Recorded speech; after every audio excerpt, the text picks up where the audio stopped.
ዮሐንስ 8:12 ላይ እኔ የዓለም ብርሃን ነኝ አለ። እሱ የዓለም ብርሃን ከሆነ ልጇ እመብርሃን ብትባል ምንድን ነው? በዚያውም የዓለም ብርሃን ኢትዮጵያ ናት የምትሉ ሰዎች አርፋችሁ ተቀምጡ። ኢትዮጵያ የዓለም ብርሃን የሚባል የጅል ስብስብ ነው። የምሬን ነው። የዓለም ብርሃን ክርስቶስ ነው እንጂ ኢትዮጵያ የዓለም ብርሃን ሆናም አታውቅም አትሆንምም። የዓለም ብርሃን ማን ነው? ክርስቶስ በሉ። የዓለም ብርሃን ማን ነው? ክርስቶስ ነው። ኢትዮጵያ የዓለም ብርሃን አይደለችም። ማን ያላችሁ እንደዚህ? ከቤተ ክርስቲያን ሰውን ለማጥፋት የሚዘየድ ስብስብ ነው።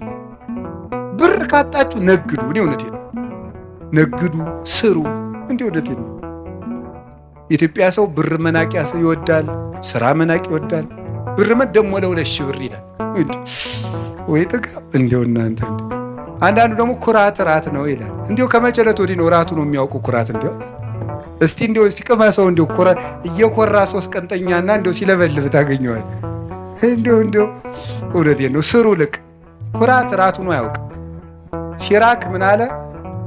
3 ሰዎች ነፍሴን አበጻጯት አለ። ሴሰኛ ሽማግሌ፣ ንፉግ ባለጸጋ እና ትዕቢተኛ ድሃ እንዲሁ ነፍሴን አበሳጯታል። ይሁላችሁ እሱ ነው የምነግርህ። ስሩ ዝም ብላችሁ። እኛ ኢትዮጵያውያን የሚጠቅም ነገር መስራት፣ መጽደቅ፣ መፎከር ምንም አያመጣም። መስራት፣ መጽደቅ፣ መልካም መሆን። ኢትዮጵያውያን መልከኞች፣ ሰራተኞች እንኳን የእግዚአብሔር መጽሐፍ እነ ሄሮዳትስ የታሪክ ጸሐፊዎች ሁሉ ምንድን ያለ ኢትዮጵያውያን ማለት ጨዋታ የሚያውቁ ጥበብ የሞላባቸው ቤታቸውን ከመንገድ ዳር ሰርተው በሞት የብሉን ሊጠጡልኝ የሚያውቁ ሰውነታቸውን የሚያድሱበት የጠራ ውሃ ያላቸው መቼም እሱ ጸበል አይለን ነገር የተባረኩ ሕዝቦች ናቸው ተብሎ ተጽፎልናል። ያንን ነው መጠበቅ። ስለዚህ እንዲሁ ሲታጣ አሁን የሥራ መፍጠሪያ ሃይማኖት እየሆነ ስነ ስርዓት ያዙ። የዓለም ብርሃን ክርስቶስ ነው። እመብርሃን ደግሞ ድንግል ማርያም ናት። እመብርሃን እንዲሁ አንተ ወንጌል ምን አለ? አይን ምቀኛ ነው እንዲህ አለ። እንዲሁ አይን ምቀኛ ነው ወይ? ልጇ ብርሃን ከሆነ እናቱ ደግሞ ማለት እናት ነው። እመብርሃን ማለት የብርሃን እናት ነው። እንዲሁ ያማሃል።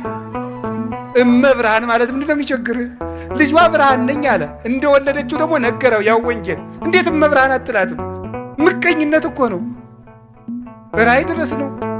እንዲሁ በማይደረስበት ይቀናል እንዴ? ትባሸቃላችሁ እንዴ? ጠላት ከፈለጋችሁ ሰይጣን አልላችኋል እንዴ? እሱን አትሰላለፉትም? እንዲሁ ማርያም ምን አደረገቻችሁ? ምሕረት አዝላ በመጣች